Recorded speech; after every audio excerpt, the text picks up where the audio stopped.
Comment accompagner vos équipes dans la transformation fondamentale qu'implique le passage du véhicule thermique à l'électrique?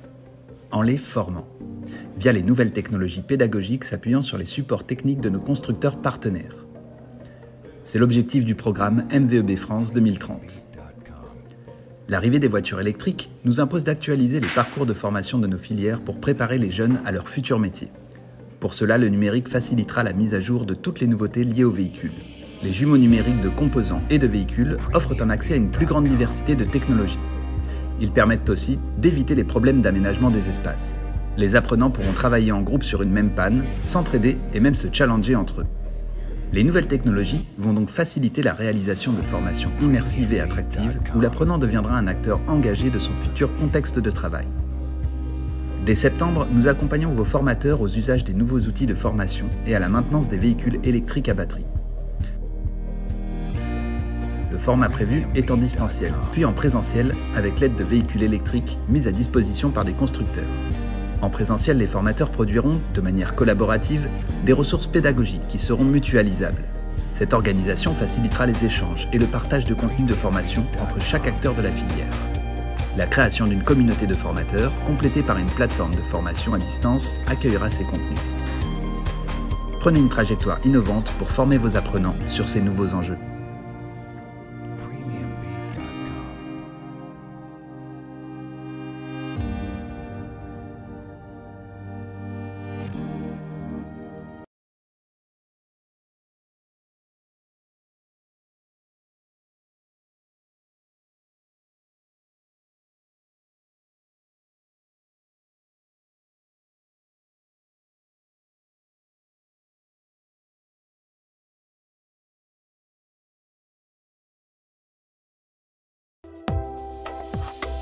Le bac pro MP3D mène aux fonctions de technicien de bureau d'études dans les entreprises de construction mécanique, chaudronnerie, automobile ou aéronautique.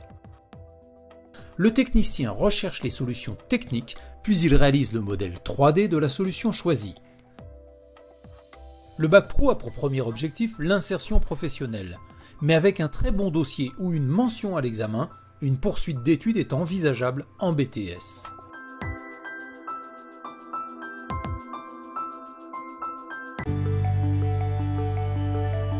Le bac pro technicien outillage forme des élèves qui réalisent, mettent au point et fabriquent des outillages spécialisés pour mouler, forger, découper ou façonner des matériaux en plastique, métal ou caoutchouc.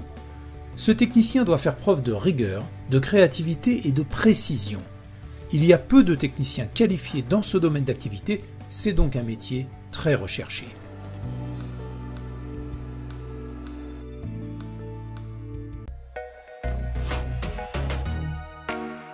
L'élève en bac pro fonderie apprend à fabriquer des pièces métalliques. Il prépare un alliage, le fait fondre dans un four à fusion et le coule dans un moule. Le BTS fonderie forme des spécialistes des procédés de fabrication lui permettant d'intervenir à toutes les étapes de la fabrication d'une pièce. Ingénierie et conception, méthode et suivi de production et contrôle.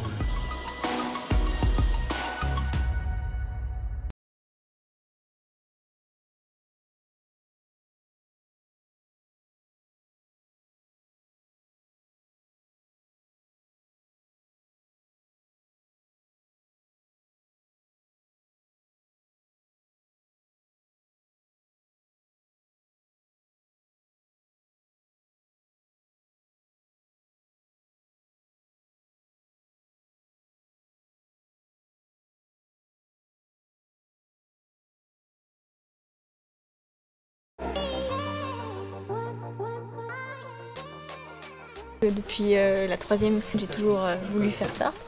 Et je voulais pas que toutes mes connaissances techniques, pas techniques, scientifiques soient perdues, parce que j'avais bossé pour ça. Du coup, c'était le seul BTS qui alliait un gros bagage scientifique avec de la mécanique. Il est également possible d'envisager une poursuite d'études en licence professionnelle et même entrer en école d'ingénieur pour les meilleurs dossiers.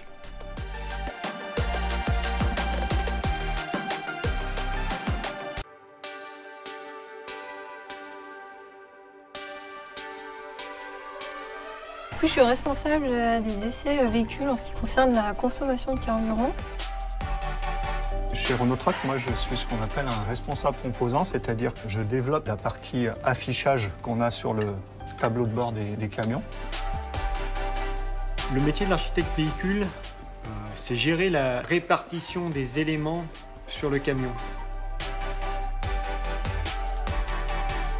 J'ai passé 20 ans à travailler d'une certaine façon, il va falloir que j'apprenne à changer et à évoluer dans ce nouveau monde.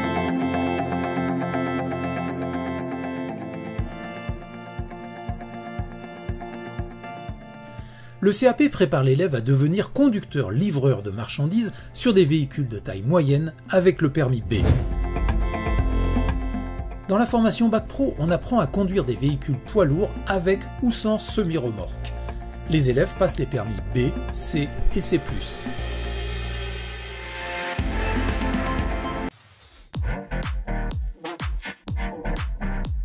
Le titulaire de ce CAP est mécanicien, chargé de l'entretien courant des véhicules particuliers. Le câble de frein à main, donc Il peut prendre en charge le changement des freins, des amortisseurs, des pneus, faire des vidanges. L'élève va suivre des cours théoriques en classe et techniques en atelier.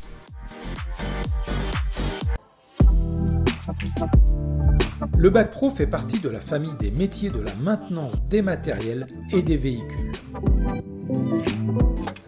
Pour l'obtention du Bac Pro, le futur diplômé, en plus de l'entretien courant des véhicules, doit être capable de rechercher une panne et établir un diagnostic en utilisant des instruments de mesure et de contrôle informatisés.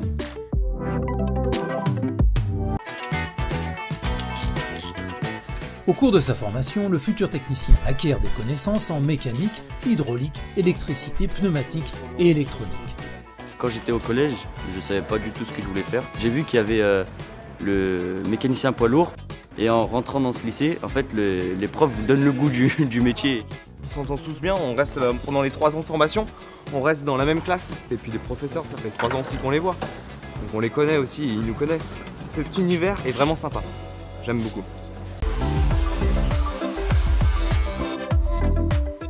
Le CAP réparation des carrosseries, comme tous les CAP, se prépare en 2 ans après la 3e.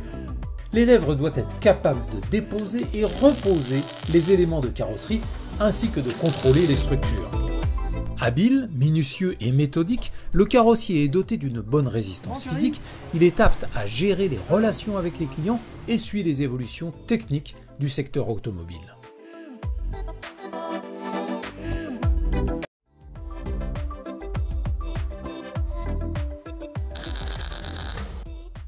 Il y a beaucoup de jeunes et de parents qui ont pensé que si les enfants ne faisaient pas Bac plus 4, c'était pas valorisant. Et puis ils s'aperçoivent que maintenant, le carrossier, des fois, il travaille mieux que quelqu'un qui a Bac plus 3. Dans le marché de la carrosserie réparation, il y a beaucoup de travail.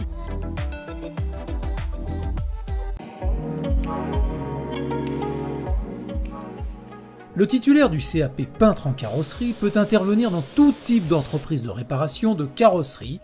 C'est un métier où les débouchés sont nombreux. Après quelques années d'expérience, il peut devenir chef d'équipe ou responsable d'unité. Au début, c'était un peu difficile. Avec les jours qui ont passé, le prof m'a expliqué et du coup, maintenant, ça vient tout seul. Et du coup, j'aime déjà mon métier en fait.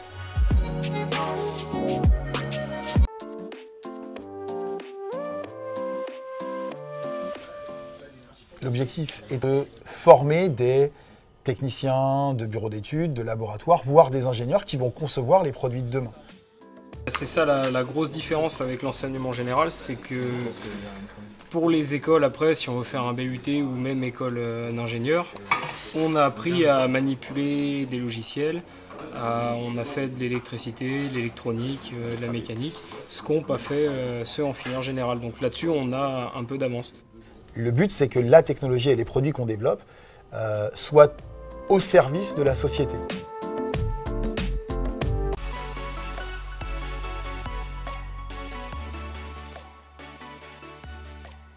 Je préfère travailler avec du concret et ma prof principale l'essaie et l'a vu et elle m'a guidée vers cette voie, ce qui m'a amenée jusqu'ici et vraiment j'aime beaucoup. On met largement l'accent sur la pratique scientifique, beaucoup plus que sur la théorie, comme c'est le cas dans l'enseignement général.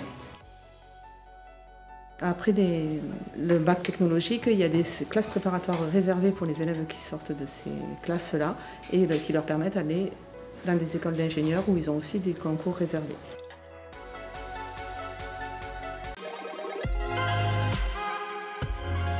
Parmi 9 spécialités de formation d'ingénieurs, 2 sont proposées à l'INSA de Lyon. On a choisi la formation génie électrique parce que c'est une formation qui est assez polyvalente à notre sens. Là par exemple on est sur des moteurs, mais après on peut aussi voir des réseaux de télécommunications ou même la programmation. Le but c'est de nous apprendre à être, on va dire, très général sur tout ce qui va toucher à la mécanique, donc ce qu'on peut retrouver dans les voitures, moyens de transport, les ascenseurs par exemple. On a aussi un côté innovation pour essayer de développer des nouvelles technologies, peut-être la voiture de demain.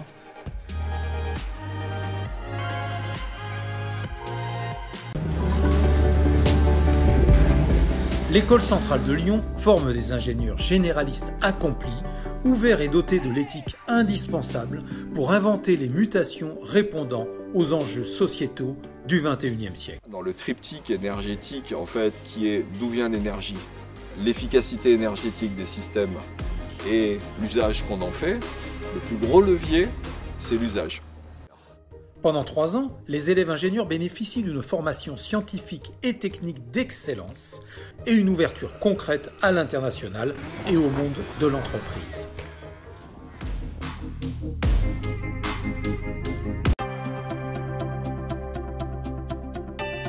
Devenir des professionnels responsables, s'engager dans le développement durable, inventer les véhicules de demain, c'est ce que propose l'ESC Clermont Business School à travers sa filière Mobilité durable. La démarche d'innovation, ça consiste à quoi? À produire beaucoup d'idées, ça s'appelle l'inventivité, pour créer de nouvelles formes, de nouvelles solutions. On apprend énormément de choses et on a beaucoup d'intervenants professionnels. Ça c'est vraiment intéressant de voir ce qu'est la vie réelle et d'organiser avec eux cette transition énergétique. Vous allez être les pionniers, les constructeurs des premières solutions durables pour